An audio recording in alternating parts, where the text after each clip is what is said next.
अस्सलामुअलैकुम dear students. मेरी आज की वीडियो उन सेकंड ईयर के बच्चों के लिए है जिनका अभी रिज़ल्ट आया है और उन बच्चों के नंबर 495 से कम आए हैं, यानी 1100 में से 495 नंबर से उन बच्चों के कम नंबर आए हैं।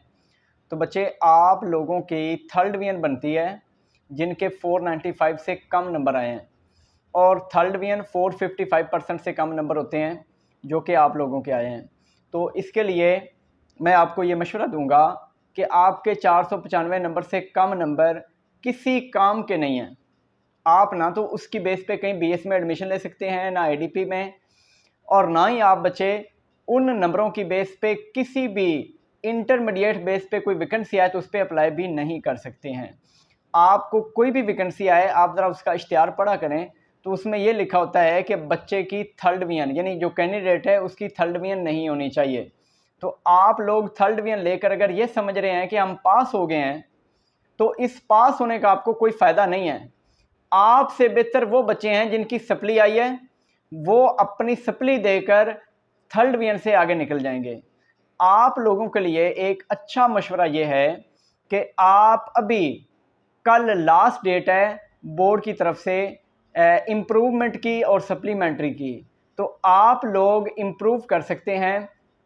अपना कोई सब्जेक्ट उठाएं, इस्लामियात ले लें, उर्दू का सब्जेक्ट ले लें, पाक स्टडी का ले लें, कोई सब्जेक्ट जो आपको आसान लगता है और आपको लगता है कि मैं इसमें से कुछ नंबर इम्प्रूव कर सकता हूँ। जैसे बाद बच्चे मुझसे पूछते भी हैं कि सर मेरे 490 नंबर आए हैं, 491 हैं, एक बच्चे के 493 नंबर हैं, तो उसको इस्लामिक स्टडी में उसके 17 मार्क्स हैं 50 में से, तो उसको मैंने ये मशवरा दिया कि आप इस्लामियात को इम्प्रूव करें, सिर्फ उसको 2 नंबर और चाहिए 495 करने के लिए।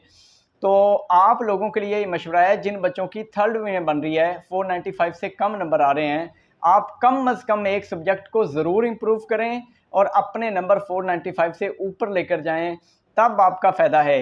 अगर आप सिर्फ पास हो गए हैं, 2 साल, पूरे 2 साल लगाए हैं अपनी ज़िंदगी के, 2 साल ज़ाया किए हैं, फ़ीस भी दी है, इतना खपे भी हैं, और उस डिग्री का आपको 1% भी कहीं कहीं फ़ायदा नहीं होने वाला, तो मेरे ख्याल में ये आपके लिए अच्छा नहीं है। बहुत बड़ा नुकसान है कि आपके 495 से कम नंबर आए हैं। तो आप इम्प्रूव करें, कल लास्ट डेट है बोर्ड की तरफ से, आज ही आप किसी नेट कैफ़े से रब्ता करें ताकि वो आपकी प्रोसेस जो है वो जारी रखें और जारी कर लें, और अपना कल से आपका एडमिशन चला जाए। किसी एक सब्जेक्ट में आप इम्प्रूव कर लें ताकि आपका सिक्योर हो जाए, आपकी डिग्री सिक्योर हो जाए। इसके लिए एक और रूल है बोर्ड का, वो आपको बता देता हूँ।